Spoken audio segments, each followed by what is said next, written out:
Hello, welcome back to another episode on Red Foxy. If you like what you see, please like, subscribe, and click on the notification bell so you don't miss out on new content.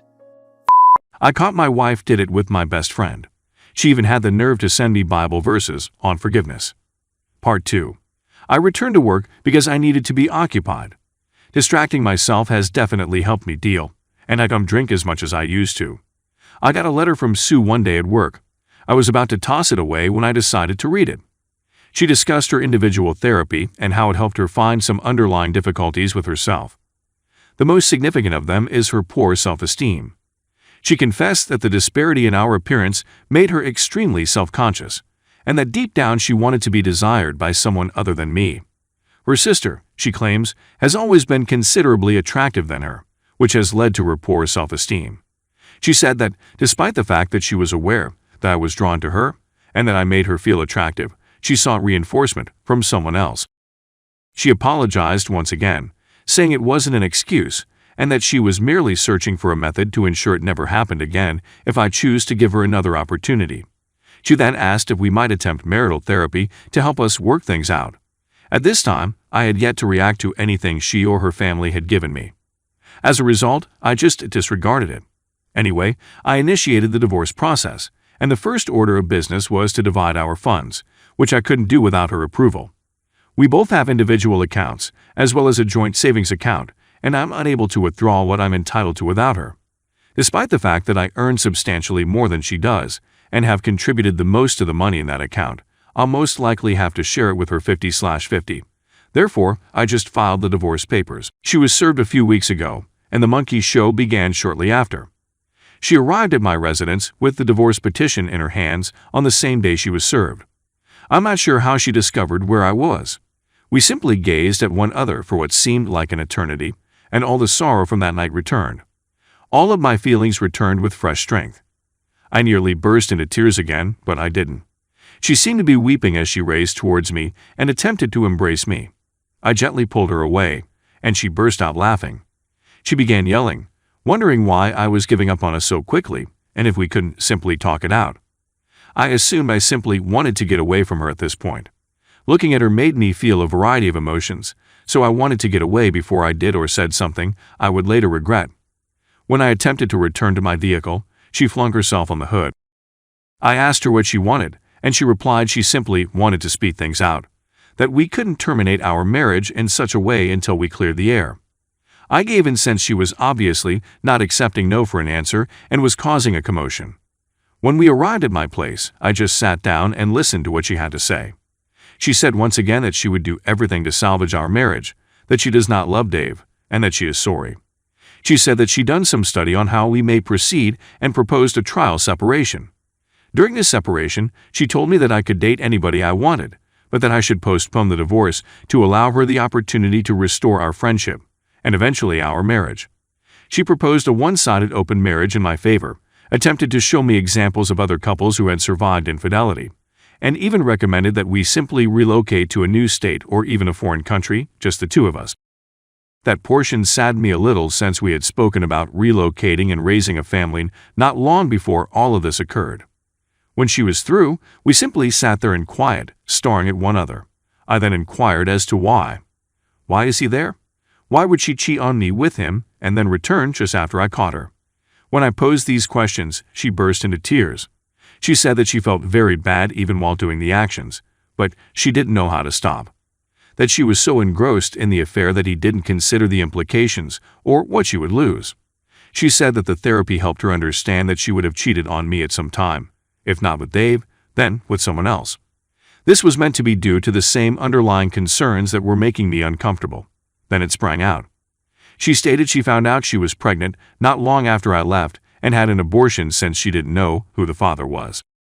She said that if it was Dave's, there would be no possibility for reconciliation, and she felt compelled to do it. What I was hearing was unbelievable. I was taken aback, and she began pleading with me not to let this be the end of our relationship. I just got numb. I requested her to go, but she pleaded with me to remain.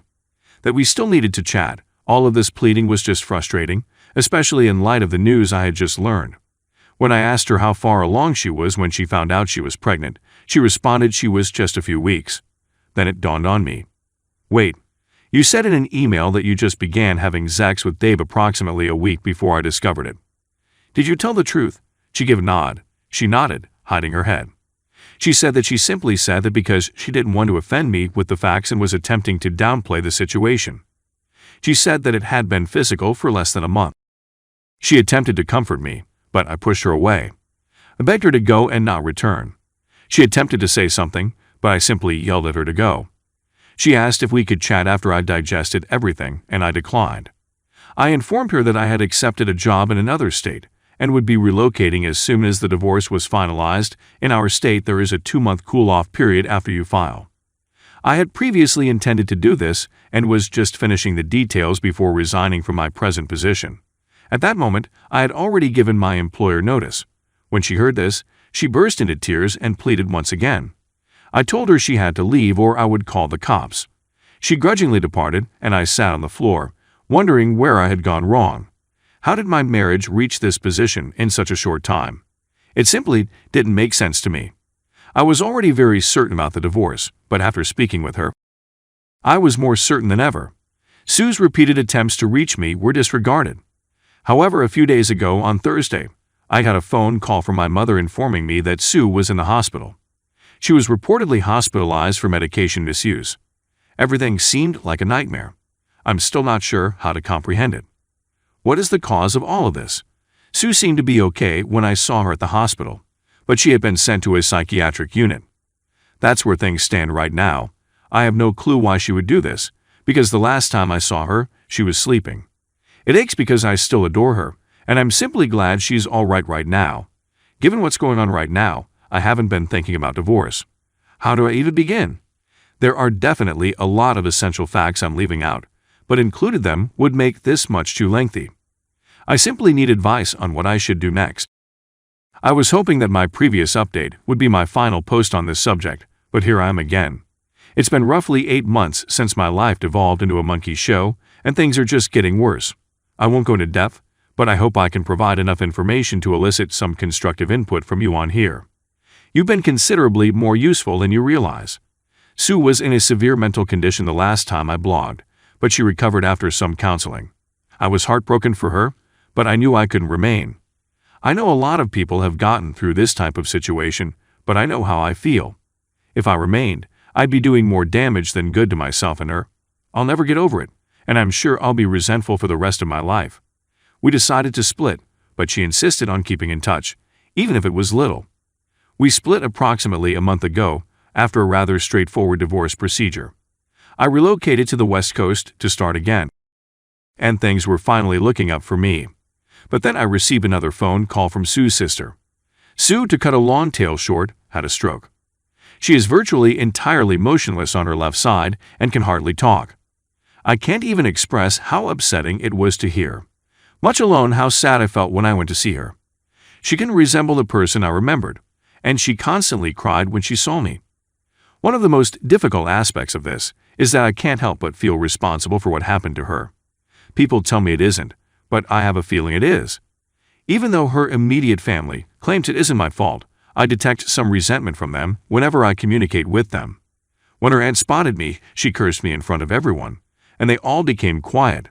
They just instructed me to leave it alone and go about my business.